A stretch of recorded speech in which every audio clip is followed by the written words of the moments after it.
So I decided to make a little recording while I was on this little walk to wish all me haters a very Merry Christmas. And that would include Tish Bish, Mish Bish, Screw You, Hubbala Hullabaloo. That would also involve Flip Floppy Stew and the Tower of Pisa. Also, let's not forget Teeny Weeny Weeny Panini. You can figure out the rest. Oh, there's people over there looking like they're wearing costumes.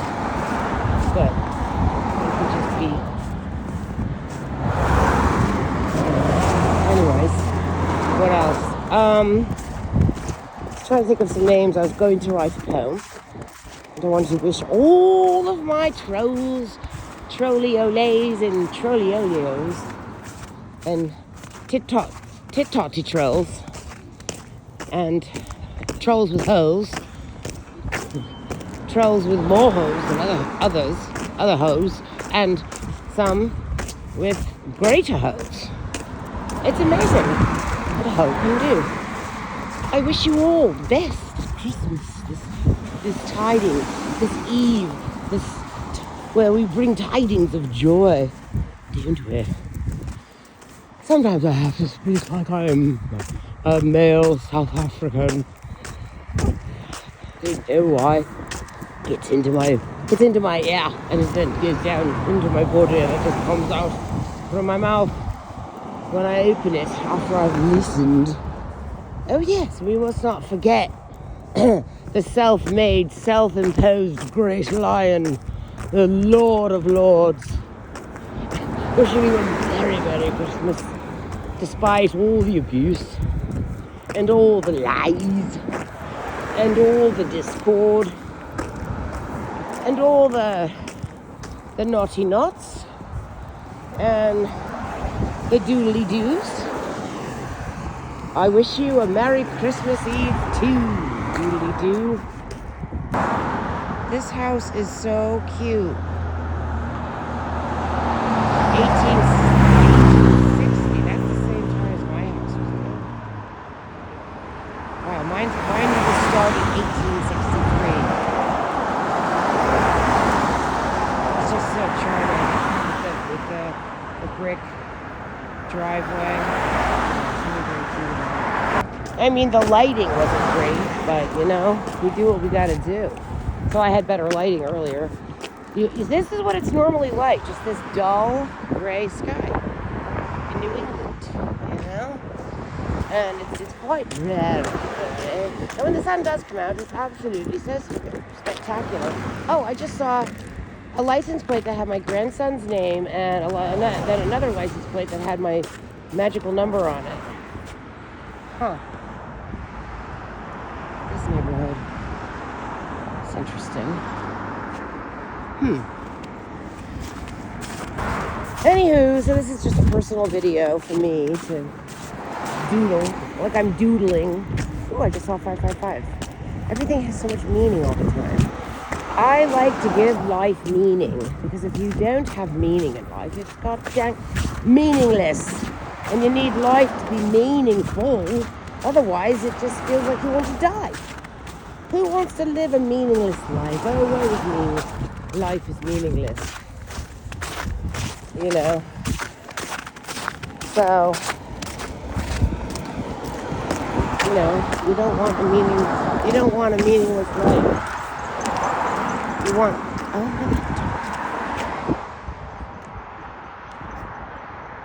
wow. Why is he out there? Where's his master? Where's this dog? Huh. So I saw an absolutely horrible story yesterday. I shouldn't even bring up anything negative.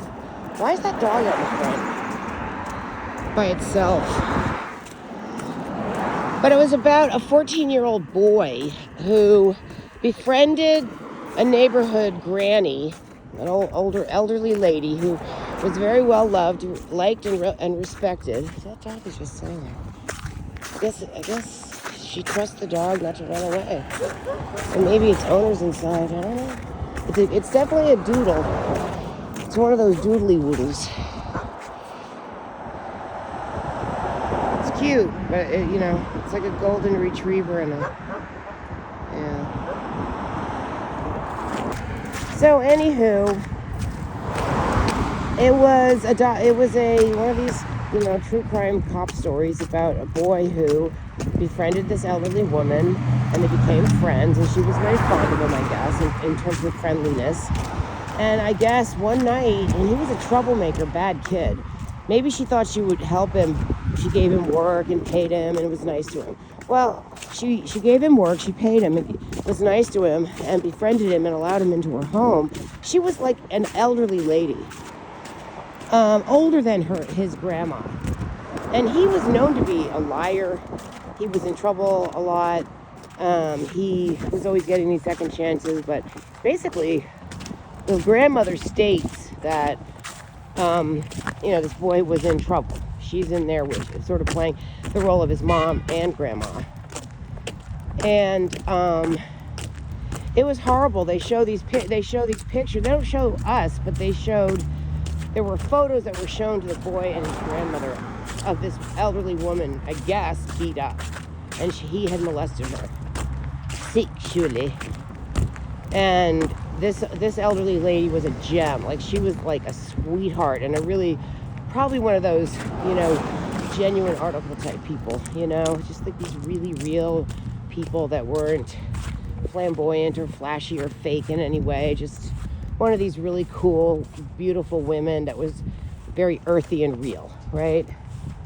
And that's the sense that I got. And this kid, is troubled. I don't know if he was abused. I don't know I don't know the story, but he was always in trouble. He's not basically what you call a good kid.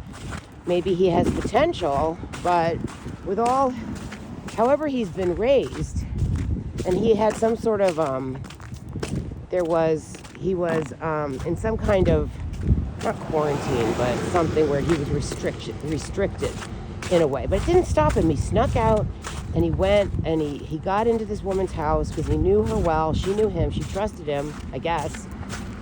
And he beat her up. He put a pillow over her face because he didn't want her to know it was him. And she said, if I give you what you want, will you leave me alone? And he just kept at it. And he beat her. She was fragile. Older people are fragile. So this was a very shocking and upsetting story. I was deeply upset by it. And shocked. And, I'm a grandma. And it made me think about, this world and befriending or trusting people. My mother, when she moved to Maine, she built her cabin at the bottom of this hill and it was on the river, and it was a very beautiful piece of land. She had 30 acres and 22 acres, two separate parcels, and she bought them together. And she built her land on the 30-acre one, and we had to walk a half mile down to the river to build this house because she'd park at the top. And it had an outhouse and kerosene lamps, and we built it ourselves. She and her two youngest daughters, and the help of her friend who was in Maine at the time, her and the husband of her friend, and then she probably had to hire a couple things, but she did everything herself, every single thing.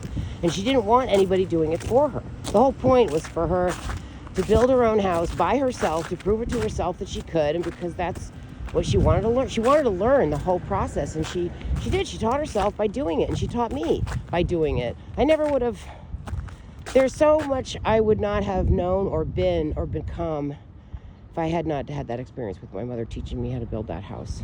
It gave me the confidence I needed to do what I'm doing now. And I probably gave myself 5 planets in Leo just so I had the guts to do whatever I have done. And overcome what I've overcome, and been able to give something despite all of the people in your life that try to hold you down, throw water on your fire and throw mud at your light. So yeah, I don't want to bring people down, but it was one of the notable stories that and I've seen a lot of stories lately of true crime things that I'm sort of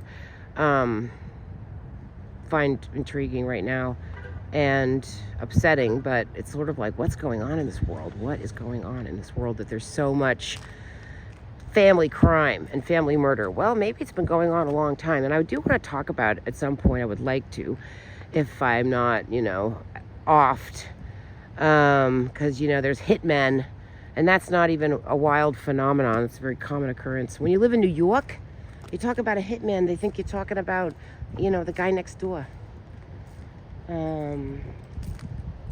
So this is what I said to some of my buddies. We are here to feel the pain of the great Mother Goddess and help her heal by feeling her pain and transmuting it into something that we transmuted into something new. Okay? Love you.